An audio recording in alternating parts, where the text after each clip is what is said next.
This video is sponsored by Surfshark. With that declared, Rise of Skywalker is now just weeks away from release. Rather than anticipating it though, a very big chunk of the fanbase are dreading it, much to Disney's dismay. It could signal the end of Kathleen Kennedy's regime at Lucasfilm and over Star Wars. However, there is a school of thought saying that her regime is already done for, and that a new regime is already in place, and that it's already working on The Mandalorian over at Disney+. Could there be something to this? We shall see, for in this editorial, I will contrast the state of Star Wars on film with the state of Star Wars on Disney+, before exploring just how badly Kathleen Kennedy dropped the ball and why a new regime may be the only way forward.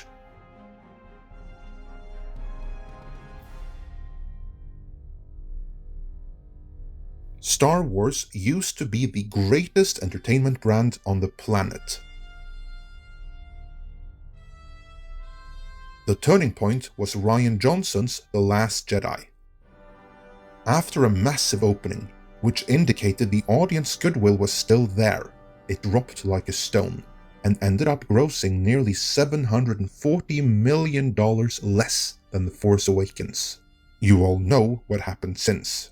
With The Rise of Skywalker merely weeks away, even the media outlets that loved The Last Jedi upon release are talking about Star Wars in the same way they used to talk about DC, as a brand in trouble.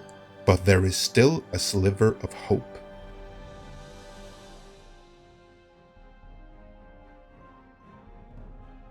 While Kathleen Kennedy may run the show on paper, Jon Favreau and Dave Filoni in practice are the ones running the ship creatively on Disney+. Under their watch, The Mandalorian has gone from strength to strength and won a lot of fans back over.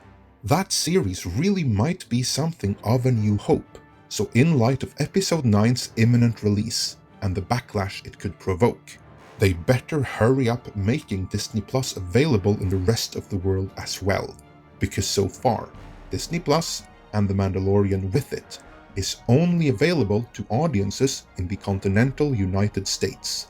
About that, a recurring question in our weekly Mandalorian reviews is how do I see it, since I'm not in the US myself?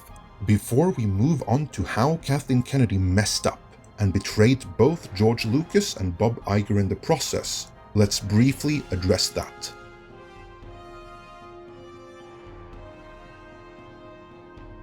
I'm not in the US and should therefore not have access to The Mandalorian, and yet I've clearly seen it. So what did I do?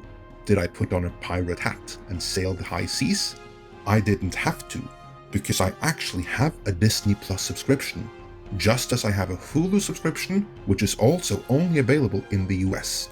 And for what it's worth, I even have the American Netflix, due to my local version being competitively content-starved.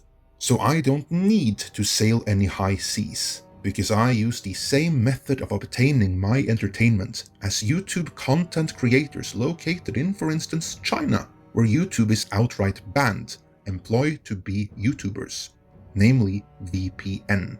A VPN, or Virtual Private Network, is a privacy protection tool which guarantees instant online safety, and since I run a YouTube channel, that is something of a priority. The VPN I use is Surfshark. Surfshark encrypts all the data sent via the internet so that no one can obtain usernames, logins, passwords, private messages, or steal content or other sensitive data. That is important in and of its own, and if you ever engage in the high-risk practice of sailing the high seas, then you definitely want VPN. You don't really need to sail those high seas though, because in addition to all of these security features, Surfshark allows you to change the country you access the internet from, which in turn allows you to bypass geo-blocking restrictions. That way, you can, if you so choose, subscribe to any online service you want, anywhere on the face of the earth, and thus obtain content such as The Mandalorian, no matter where you physically may be located. One of the advantages with Surfshark over other VPN providers is that it allows one account to be used on multiple devices. So if you get Surfshark VPN, you can use it on your stationary computer, your laptop, your smartphone, your tablet, and any other device you might have. No other VPN provider allows this. It gets even better though. As I said in the beginning, Surfshark sponsors this video, so if you type in the code MIDNIGHT when ordering, that triggers an exclusive Black Friday deal in which you get 83% off the normal list price, plus 3 extra months for free. Surfshark also offers a 30-day money-back guarantee, so there's no risk in trying it out. Do check out the link in the description below for further details. And with the mystery of how I see The Mandalorian solved, let's move on to the saga of George Lucas, Bob Iger, and Kathleen Kennedy.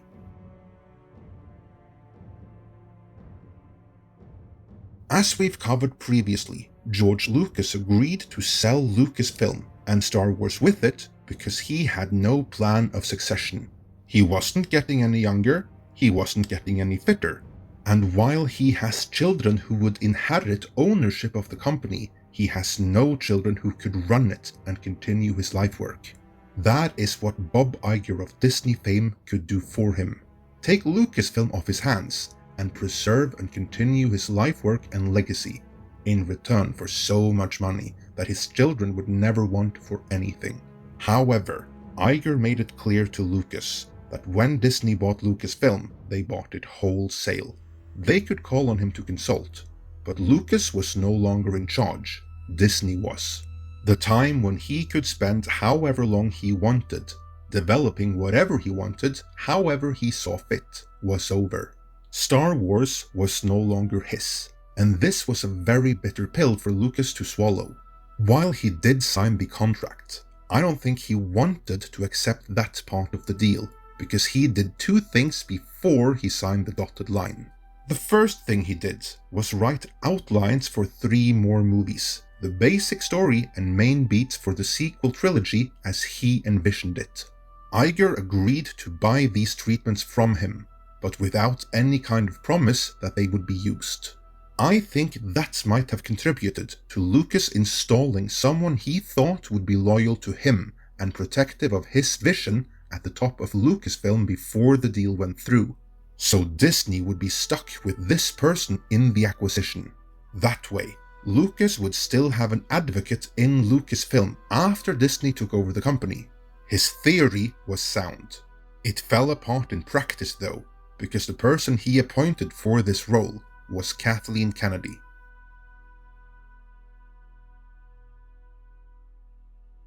Kathleen Kennedy is widely respected within Hollywood. Her resume as a producer is an extremely impressive one, as she has worked on many of the biggest and most renowned movies of the past 30 years. But that kind of comes with the territory when you have a work relationship with not just George Lucas, but with Steven Spielberg and his production company, Amblin Entertainment. I'm not suggesting she did this, but whichever runner brings Spielberg his coffee is gonna have a pretty darn impressive resume as well. Steven Spielberg has stated that Kathleen Kennedy is the best producer he ever worked with, but many within the fan community still wonder how much of the success of the movies she's worked on was due to her direct input, and how much of it was down to Steven Spielberg directing most of them. And those he didn't direct, like Back to the Future or Roger Rabbit, he still produced.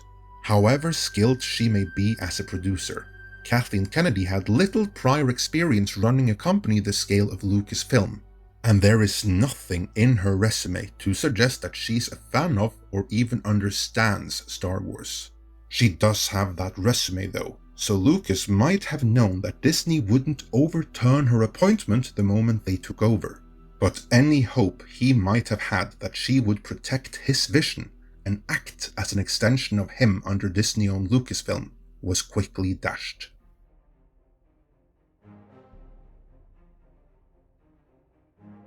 From Disney's point of view, they had overpaid for Lucasfilm. They only agreed to shell out $4.05 billion because Lucas wanted more than the $4.00 billion they had paid for Marvel. But according to Disney's number crunchers, Lucasfilm was only worth $3.7 billion. Fans may disagree with that, but in the state Disney took it over, with no movies in development and no production pipeline to speak of, Disney had, from their point of view, overpaid by more than $300 million. This made them, represented by Bob Iger, extra risk-adverse. They had to make their Star Wars as something that the audience would recognize and accept as quintessentially Star Wars, which meant they neither tonally nor story-wise could deviate too much from the original trilogy. This, in turn, meant the outlines George Lucas had written for his envisioned sequel trilogy was out. These outlines introduced the Wills, the being who essentially make up the Force, and that was just too bold. It's not like the audience had reacted all that well to the Mythochlorians, and this just took it that much further. This was where Kathleen Kennedy could have stood up for George's vision, like he no doubt hoped that she would and had probably hired her for. She didn't. Instead, she sided with her new boss, Bob Iger, which I can only imagine must have disappointed Lucas. In turn, director J.J. Abrams sided with his boss, Kathleen Kennedy. Kennedy also managed to get some of her own firmly held ideological convictions in there. And so, to George Lucas' great disappointment, The Force Awakens ended up being cookie-cutter Star Wars, retreading old ground, but not introducing anything new, which was very important to him. Bob Iger had gotten his way. The Force Awakens did everything Disney wanted it to do, so he was no doubt very pleased with Kathleen Kennedy's handling of the situation. He would not be for long.